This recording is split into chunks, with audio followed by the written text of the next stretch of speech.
Assalamualaikum warahmatullahi wabarakatuh. Perkenalkan, nama saya NKB. Saya akan mempresentasikan materi tentang data, informasi, dan knowledge. Baik, pertama-tama yang akan saya jelaskan yaitu data, informasi, dan knowledge.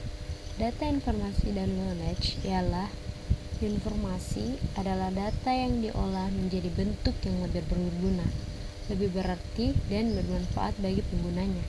Oleh karena itu, informasi harus dikelola dengan baik. Selanjutnya, saya akan menjelaskan tentang data, yang dimana ada beberapa ahli mendefinisikan tentang data. Yang pertama itu ada Williams dan Sawyer. Dia mendefinisikan bahwa data yaitu fakta-fakta dan gambar mentah yang akan diproses menjadi informasi. Dan ada lagi Connolly dan Beck mendefinisikan data adalah komponen yang paling penting dalam database manajemen sistem, singkatnya DBMS.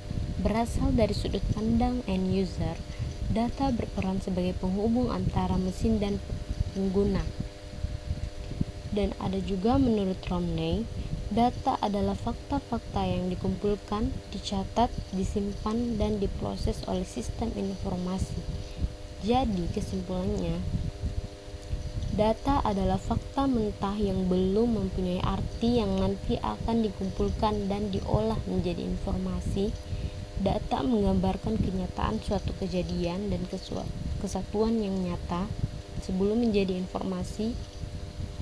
Data yang berkualitas kemudian diolah melalui suatu model untuk menghasilkan informasi. Model yang digunakan untuk mengolah data tersebut disebut model pengolahan data atau dikenal dengan sistem siklus pengolahan data atau siklus informasi. Berikutnya saya akan menjelaskan tentang informasi, yang dimana juga ada beberapa ahli mendefinisikan tentang informasi. Yang pertama itu ada Kenneth dan Loudon mendefinisikan bahwa informasi adalah data yang sudah dibentuk menjadi sebuah bentuk yang memiliki arti dan berguna bagi manusia. Dan ada juga Widayana mendefinisikan informasi merupakan data yang telah disusun dan disertai dengan referensi terhadap suatu hubungan atau konteks yang mempunyai arti untuk pengambilan keputusan. Dan yang ketiga ada Hasugian berpendapat bahwa informasi adalah sebuah konsep yang universal dalam jumlah muatan yang besar, meliputi banyak hal dalam ruang lingkupnya masing-masing dan terekam pada sejumlah media. Jadi, dapat disimpulkan bahwa informasi adalah kumpulan data yang telah diolah, diproses, dan dimodifikasi sehingga data tersebut memiliki arti atau makna bagi penggunanya. Selanjutnya, kualitas informasi tergantung pada 4 hal, yaitu diantaranya ada 1. Akurat, 2. Tepat waktu, dan yang ketiga relevan, dan yang terakhir ekonomis. Selanjutnya saya akan menjelaskan tentang knowledge.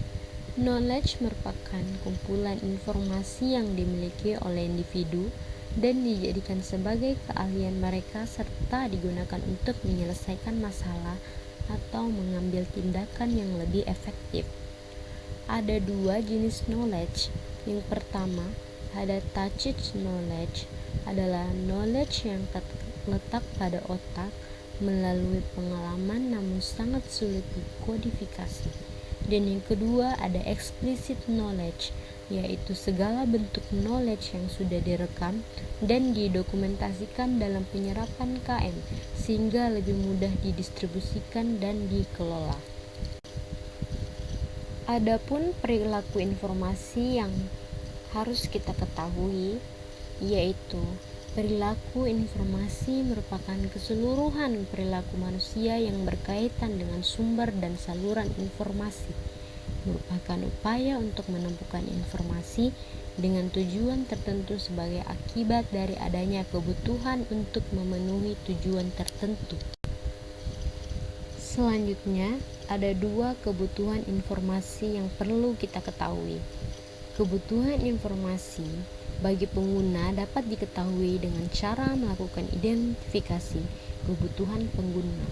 Yang pertama, Weak Knowledge Management Cycle. Weak Knowledge Management Cycle berfokus pada 3 kondisi yang diperlukan oleh organisasi untuk mensukseskan bisnisnya. Organisasi harus memiliki bisnis atau produk or jasa dan pelanggan. Organisasi harus memiliki sumber daya atau pekerja, modal dan fasilitas, dan harus memiliki kemampuan untuk bertindak. Didefinisikan oleh Weik dalam Dalkir 2011. Dan yang kedua, ada kepuasan pengguna. Kepuasan merupakan respons pengguna terhadap evaluasi ketidaksesuaian yang dirasakan antara harapan sebelumnya dengan informasi yang dirasakan setelah pemakaiannya. Selanjutnya, ada 4 tahapan dalam siklus knowledge management Weik. Yang pertama yaitu build. Dalam bahasa kita diartikan sebagai membangun knowledge. Dan yang kedua ada hold atau menyimpan knowledge. Dan yang ketiga ada pool, mengumpulkan knowledge. Dan yang keempat ada use, menerapkan atau menggunakan knowledge. Dalam membangun knowledge terdiri dari 5 aktivitas penting.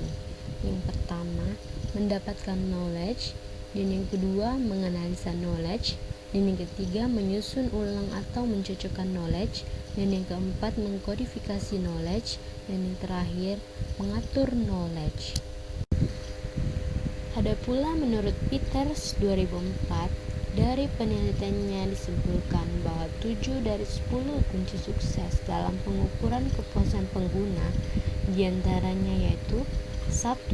Frekuensi survei, 2. Format, 3. Isi atau konten, 4. Definisi, dan yang kelima, melibatkan setiap pengguna, 6. Melibatkan kepuasan setiap pengguna, dan yang ketujuh, hubungan dengan kompensasi dan reward lainnya. Terima kasih telah mendengarkan hasil presentasi saya, or thank you for listening my presentation. Mohon maaf apabila ada salah-salah kata. Wassalamualaikum warahmatullahi wabarakatuh.